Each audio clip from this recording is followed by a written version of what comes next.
seja o nome do Senhor. Você está no canal Rascunho da IBD. Eu sou o pastor Edivaldo Pereira. Nesta oportunidade, nós estaremos comentando a pré-aula da classe dos jovens. Estamos entrando aí no novo trimestre, primeiro trimestre de 2022. Desejo aos jovens feliz ano novo, muitas bênçãos de Deus sobre a vida dos jovens, projetos possam sair da gaveta, Deus possa abençoar a vida de cada um dos nossos jovens, dos nossos promissores jovens, moços e moças da nossa ordeira igreja. Glória a Deus. Amém? Deus abençoe a cada um. Nós estaremos estudando um tema muito interessante, está baseado no livro de João, o apóstolo do amor. Nós vamos estar estudando sobre João, Jesus Cristo na visão joanina, por que não dizer, Então, lições bíblicas da classe dos jovens vem trazendo um assunto interessante, sobre o Cristo vivo, o Cristo amoroso. O tema da lição é Jesus, o Filho de Deus, os sinais e os ensinos de Cristo no Evangelho de João. Nós vamos começar a lidar com esta demanda no livro de João e nós vamos observar quanto Deus trabalhou por meio de Jesus e por meio do seu amor para com a humanidade. Glória a Deus. Então nós vamos começar e no livro Jesus Cristo, no livro de João, quando começa já dizendo, primeiro nós vamos ter que conhecer um pouco o Evangelho de Jesus que João escreveu, quando ele sai dizendo assim: no princípio era o Verbo, e o Verbo era Deus, e o Verbo estava com Deus, e o Verbo se fez carne, e o Verbo era Deus. No princípio era o Verbo estava com Deus, e o Verbo era Deus. Então, é interessante notar a importância que temos que observar dentro dessa magnífica lição que vamos ter nesse trimestre. Vão ser 3 meses, são 13 aulas interessantes. A primeira aula nós vamos estar conhecendo o Evangelho de João. Na segunda aula nós vamos estudar sobre João Batista preparando o caminho. Na terceira aula nós vamos ver o primeiro sinal, água em vinho. Nós vamos também ver na lição 4, você precisa nascer de novo. Na lição de número 5, segundo o sinal, a cura do filho do oficial. Primeiro foi água e vinho, agora na quinta lição vamos estar falando sobre a cura do filho do oficial. Depois nós vamos ver o terceiro sinal, que é o paralítico de Betesda. Depois vamos para o quarto sinal, que é a multiplicação dos pães e peixes. Depois vamos também caminhando ao quinto sinal, que é Jesus anda sobre o mar. Depois vamos lidar na lição 9, vamos aprender sobre o sexto sinal, que é a cura de um cego de nascença. Na lição de número 10, vamos aprender sobre Jesus, o bom pastor. Na lição de número 11, nós vamos ver o sétimo sinal, Jesus ressuscita Lázaro. Na lição de número 12, nós vamos observar que Jesus vence a morte. Na lição de número 13, nós vamos observar que creias que Jesus Cristo é o Filho de Deus. Para que creias que Jesus Cristo é o Filho de Deus. São 13 lições e aí está o tema, o esboço da nossa lição, o tema. Então, o texto bíblico principal não podia deixar de ser no capítulo 1 de João, verso 14. Está escrito: e o Verbo se fez carne e habitou entre nós, e vimos a sua glória, como a glória do unigênito do Pai, cheio de graça e de verdade.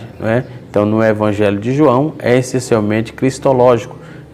A singularidade é singular em relação aos demais evangelhos. Então, podemos observar de forma muito clara e objetiva quanto nós vamos aprender no livro de João, que vai falar do amor de Cristo, o apóstolo do amor, no caso. João tem 21 capítulos e 879 versículos. Com esses 21 capítulos e 879 versículos, e vamos aprender um pouquinho nesse trimestre. Deus abençoe. Você que ainda não está na EBD pela primeira vez, sejam bem-vindos. Se você que está passando aqui pelo canal e é pela primeira vez, se inscreva no nosso canal, ative o sininho para receber as notificações. Sejam bem-vindos, muito bem-vindos, e Deus abençoe a sua vida. Vamos para a aula propriamente dita, não é? Quando vamos lidar com isso, com esta aula, nós vamos observar o conteúdo do Evangelho de João. Primeiro, o propósito. Qual era o propósito? Era comprovar que Jesus Cristo é o Filho de Deus e que todo aquele que crê nele tenha a vida eterna. Não é? O autor, quem era? João, filho de Zebedeu, irmão de Tiago, o apóstolo, apelidado por Filho do Trovão. Não é? Era apelidado também, além de João, era apelidado por Filho do Trovão. Né? Qual é o destinatário desse livro? O destinatário desse livro era os cristãos e não cristãos, os novos cristãos e os não cristãos. Qual é a data que escrita esse livro, que foi escrita? Provavelmente 85 a 90, no ano 90, 85 ano 90 depois de Cristo, né? E nós temos um panorama aqui que é escrito depois da destruição de Jerusalém, em 70 depois de Cristo, antes do exílio de João para a ilha de Pátimo. Então ele foi escrita nesse interim. Na Bíblia de Estudo Pentecostal, ela tem um bojo de informação interessante, principalmente na página 1410, página 1410, e assim sucessivamente. O texto bíblico em classe, o texto base aqui, está inserido no João capítulo 1, verso de 1 a 5, e João, versículo 9 a 14. João capítulo 1, verso de 1 a 5 e depois verso 9 a 14, não é? Que nos fala, no princípio era o verbo, e o verbo estava com Deus, e o verbo era Deus, e o verbo se fez carne, não é? E o verbo estava com Deus, e todas as coisas foram feitas por ele, sem ele nada do que foi feito se fez, né? Nele estava a vida, e a vida era a luz dos homens. A luz resplandece nas trevas, e as trevas não compreenderam. Ali estavam a luz verdadeira, que ilumina todo o homem e que vem do mundo. No seu versículo 10 está escrito: ele estava no mundo e o mundo não foi feito por ele. Ele estava no mundo e o mundo foi feito por ele, e o mundo não o conheceu. Versículo de número 11, né? Versículo 11 está escrito assim: e veio para o que era seu, e os seus não receberam. Né? Veio para o que era seu, e os seus não receberam. Mas todos quanto o receberam, deu-lhe poder de serem chamados filhos de Deus, aos que crê em seu nome, os quais não nasceram do sangue, nem da vontade da carne, nem da vontade do varão, mas de Deus. O versículo 14 nos diz: e o verbo se fez carne e habitou entre nós, e vimos a sua glória, como a glória do unigênito do Pai, cheio de graça e de verdade. Glória a Deus, né? Então, observemos que temos aí um conteúdo vasto dentro da etimologia, da exegese do texto. Aliás, etimologia não, dentro da exegese desse texto, já vamos encontrar bastante em interatividade e informações contundentes com respeito a esta lição, né? Então, como estamos iniciando um novo trimestre também, como eu já disse, o primeiro tópico, quero apresentar aqui o primeiro tópico da lição, diz assim: o autor, época e propósito. O segundo tópico é a riqueza doutrinária do Evangelho de João. O terceiro tópico nos apresenta cristologia, sinais, sermões e declarações. Cristologia, sinais, sermões e declarações, tá certo? Então, podemos observar que vai ser uma lição interessante, ok? Então, voltando aqui para o primeiro tópico, né? vamos ver o autor, época e propósito. O discípulo amado João, filho de Zebedeu, irmão de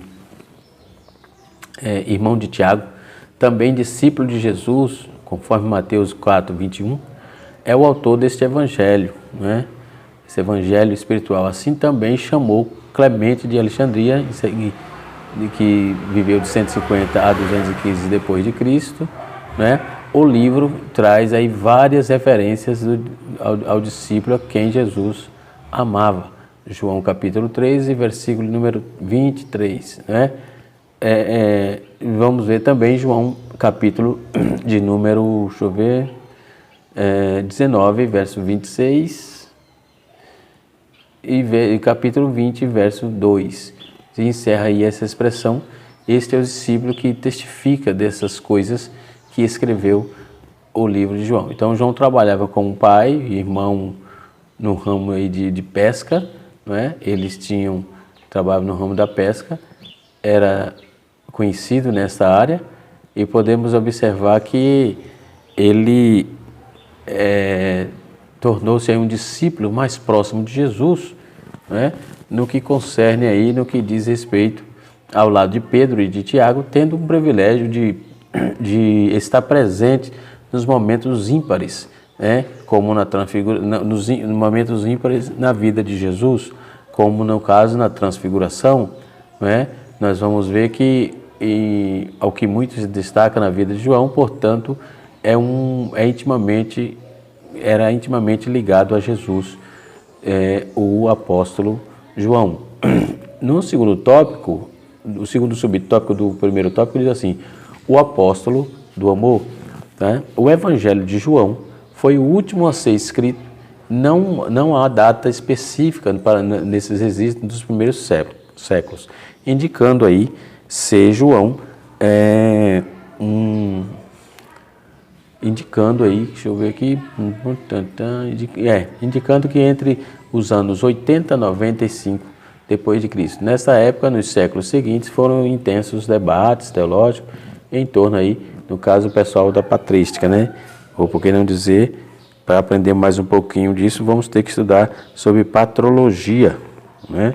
Patrologia, né? Estudarmos um pouco sobre esse assunto, para conhecer um pouco mais dessas demandas, sem falar que temos que, para saber estar dentro do cerne da questão, precisa conhecer sobre a história da igreja. Mas para saber o que pensavam os pais da igreja, temos que trabalhar aí a patrística, que também é conhecida como patrologia, tá certo? A patrística vai trazer os relatos e a patrologia traz o pensamento dos pais da igreja com respeito à igreja naqueles dias, né? E assim sucessivamente, ok? Então, quando vamos lidar com essas questões nessa época e nos séculos seguintes, foram intensos debates teológicos, né, em torno das doutrinas centrais da fé cristã. Mas muitas heresias foram forjadas pelo judaísmo, que tentou aí se restabelecer após a diáspora, né, ocorrida em 70, depois de 70, quando aconteceu a destruição de Jerusalém, né? Também no seio do cristianismo surgiram muitos hereges. Dentre os falsos ensinos destaca-se o que negava a divindade de Jesus, que até hoje tem grupo negando. Até hoje esse mal está por aí. Então, o amoroso apóstolo João é o mesmo autor da primeira epístola, da segunda e da terceira e de Apocalipse. Então, logo João escreveu 5 cartas, ok? João escreveu 5 missivas, né? 5 livros, por que não dizer, né?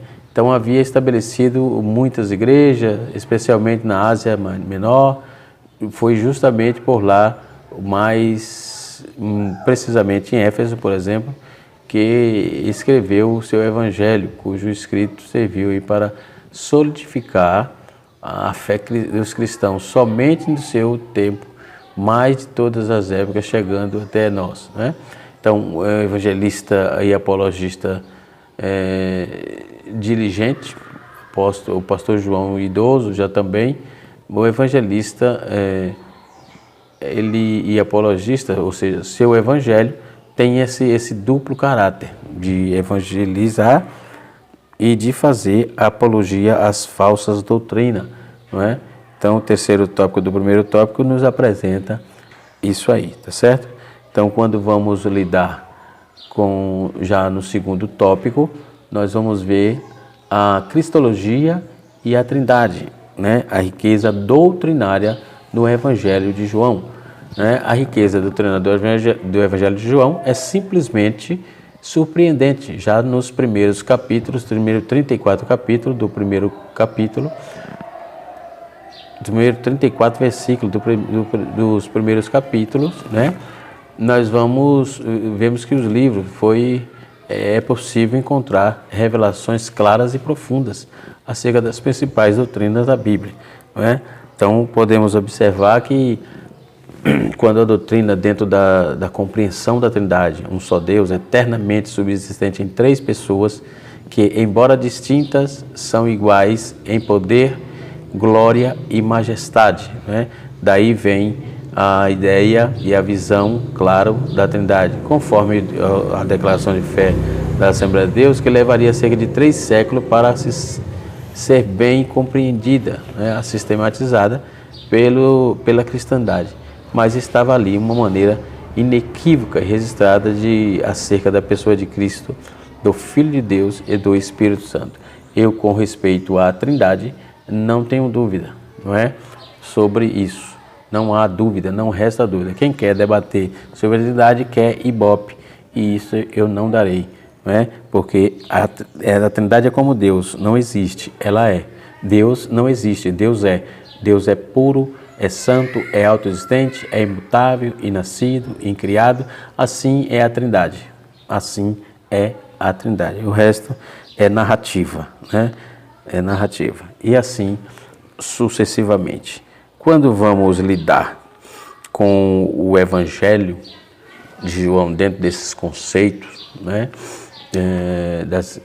desses conceitos doutrinários, nós vamos ver registro acerca do Pai, das pessoas do Pai, da pessoa do Filho e da pessoa do Espírito Santo, né, que é uma indicação, inclusive, do papel primordial de cada um que desenvolve nesse corpo trinitário, né?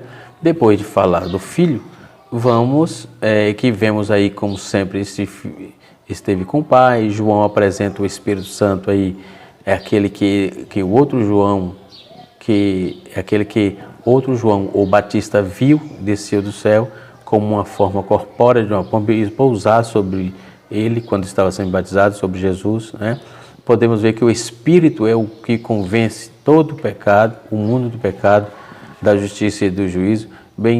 Tem também um papel imprescindível na regeneração, conforme vamos ver João capítulo 35, nos seus versos 20 a 22, ok? Então, nós vamos observar que no princípio do versículo-chave de João, não é? Nós vamos ver que o tema de João é Jesus Cristo, o divino Filho de Deus. Então, esse relato, ele que trata dos sinais de Cristo, da Trindade, as testemunhas confiáveis, esses sinais aí, seus discípulos e outros, por isso são dignos de confiança, que João quer que os homens creiam que Jesus Cristo recebam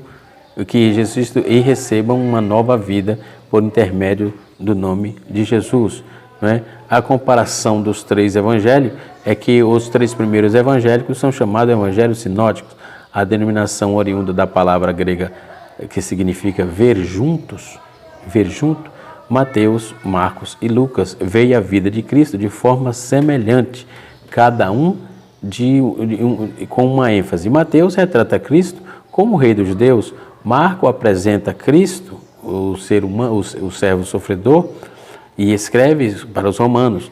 Lucas vê a Cristo como filho do homem e escreve para os gregos. Já João apresenta Cristo como Filho de Deus e escreve para todo mundo, né? Enquanto os 3 primeiros evangélicos alinham principalmente com os eventos da vida de Cristo, João trata do sentido espiritual desse evento e se aprofunda em apresentar verdades, não é, com respeito, não enfatizadas aí pelos outros evangelhos. Ele se aprofunda naquilo que os outros evangelhos não se aprofundou. Por exemplo, os 4 evangelhos retratam o caso da alimentação de 5.000 pessoas, mas apenas João apresenta o grande sermão a respeito do pão da vida. Então, tem assunto que os 4 evangelhos tratam junto e tem assunto que só João é que narra, ok? Nós vamos ver em João 6 isso, né? Que explica o milagre, por isso João usa a palavra sinais em vez de milagres, né? Pois sinal é um milagre que traz uma mensagem subjacente, né? Então a palavra-chave aí na leitura do Evangelho de João descreve a repetição das palavras vida, crer, luz e trevas, verdade, vontade, mundo, glória, receber, Pai, vinda e eterno. Então essas palavras-chave resumem a mensagem do Evangelho que João escreveu, de Jesus que João escreveu. Então João enfatiza Cristo, enfatiza a pessoa de Cristo em suas obras. Ele relata de si mesmo sua missão. Ele observa que também ele fala das 7 aflições, 7 afirmações, aliás, de Cristo, que ele fala, eu sou. Em João retrata tudo isso. Eu sou o pão da vida, eu sou a luz do mundo, eu sou a porta das ovelhas, eu sou a ressurreição e a vida, eu sou o caminho, a verdade e a vida, eu sou a videira e a verdadeira. Então, João relata isso aqui, ok? Então, quando só ele fala disso. Então, claro que dessas afirmações falam da divindade, né? Pois o nome Deus, eu sou, lá em Deuteronômio, em Êxodo, capítulo 14, capítulo 3, verso 14, e outras observações, em outras ocasiões também, em que Cristo fala de si mesmo, usando eu sou, ok? Podemos observar que à medida em que se lê, que esse evangelho, você recebe que Cristo é o verdadeiro Filho de Deus, então os sinais do evangelho, ele começa a se aflorar na sua vida, não é? João descreve também Cristo como Deus Criador, não é? Ele diz, João não apenas se refere a Cristo como um ser divino, mas também apresenta desde logo os seus principais atributos, como a eternidade, a onipotência, a onipresença, a onisciência. São coisas que João também, no seu evangelho, apresenta a Cristo. Então, logo nessa primeira lição, nós podemos ver um escopo inegável de verdade em que vamos aprender nesse próximo trimestre, tá certo? Nossos jovens, com certeza, estarão bem servidos com esta excepcional lição, né? João selecionou 7 dos muitos milagres, no caso, ele cita 7. Primeiro, ele cita o vinho, a água e o vinho, não é? Que é a salvação, simbolizava a salvação pela palavra. Depois ele apresenta o filho do oficial, do rei, que é a salvação pela fé. Depois ele apresenta a cura do paralítico, que representa a salvação pela graça, não é? E depois ele faz os últimos 4 sinais, que mostram o efeito da salvação no crente, né? Depois ele apresenta a alimentação de 5.000, né? Lá em João capítulo 6, verso de 1 a 14. Então, que fala a salvação traz satisfação, né? Apresenta isso. Depois ele fala do apaziguamento da tempestade, onde a salvação traz paz. Depois ele fala da cura do cego, onde a salvação traz luz. E fecha aí falando sobre a ressuscitação de Lázaro, onde a salvação traz vida, não é? E assim sucessivamente. Então, é um esboço interessante, onde vamos aprender, sim, muito sobre o Cristo. Aleluia, glória a Deus. E João também faz uma citação de Jesus no Antigo Testamento, né? O discípulo amado, ele também sintetizou em um versículo apenas, um versículo apenas, a livre permanência, a permanente agência de Cristo entre o Éden e todo o Antigo Testamento até a encarnação, que diz, naqueles estava a vida e a vida era a luz dos homens, né? Nós vamos ver o terceiro tópico, Cristo e sinais, sermões e declarações. O Evangelho de João apresenta aí Jesus, o homem, manifestado em glória, em toda a glória, como unigênito do Pai, completa aí toda a humanidade de Cristo relacionada a isso, não é? E ele traz aí um bojo de informação, de forma que as narrativas e os milagres apresentam o Jesus homem, de forma natural, como um convidado comum para uma festa de casamento, que é aquela festa de Caná da Galileia que eu falei aqui sobre, já falei sobre os milagres, né? Então, o João apresenta também no seu evangelho um tema maior, e é conflito entre a fé e a descrença. João indica que a rejeição por parte de Israel, por fim, culmina com a crucificação, e ao longo do relato vemos aí que os judeus recusaram-se a aceitar as evidências e que cresce mais e mais em suas desgraças, caísse mais e mais em sua desgraça. Então os judeus eles tiveram dificuldade porque negaram a Cristo, não é? O Evangelho de João apresenta 3 pontos, três eventos de crise, não é? Nós vamos ver em que a multidão deixa depois de querer torná-lo rei. Depois ele apresenta também outras pessoas que recusam a crer. Depois ele apresenta os que crucificam. Na primeira crise, eles queriam transformá-lo em um rei, mas acabam de rejeitá-lo. E na terceira, eles reclamam, não temos rei senão César. Então, ele é o caminho, mas eles não caminham, né, com ele. Ele é a verdade, no entanto, não crê nele. A vida, porém, o mata. Então veja só a contradição que o povo causou nesse caso aqui, tá certo? Então João apresenta Jesus como a palavra, como a luz, como o Filho de Deus, ele apontando como é o Cristo, que ele é o Cordeiro, que ele é o Filho do Homem, que ele é o Rei dos Reis, não é? Ele apresenta as obras de Cristo que provam que ele é o Filho de Deus, e ele dá salvação aos homens. Então quem trabalha fora desse viés e está trabalhando fora da contextualização e das veracidades da palavra do Deus Todo-Poderoso, tá certo? Muito bem. Deus abençoe os nossos jovens, Deus abençoe a nossa vida, abençoe a cada um dos nossos irmãos. Nós vamos estar aprendendo nesse trimestre lições gloriosas com respeito ao livro de João. Na próxima aula, nós vamos estudar João Batista prepara o caminho. Deus abençoe a todos. Canal Rascunho da IBD, ensinando para transformar vidas. Deus abençoe a todos no nome de Jesus.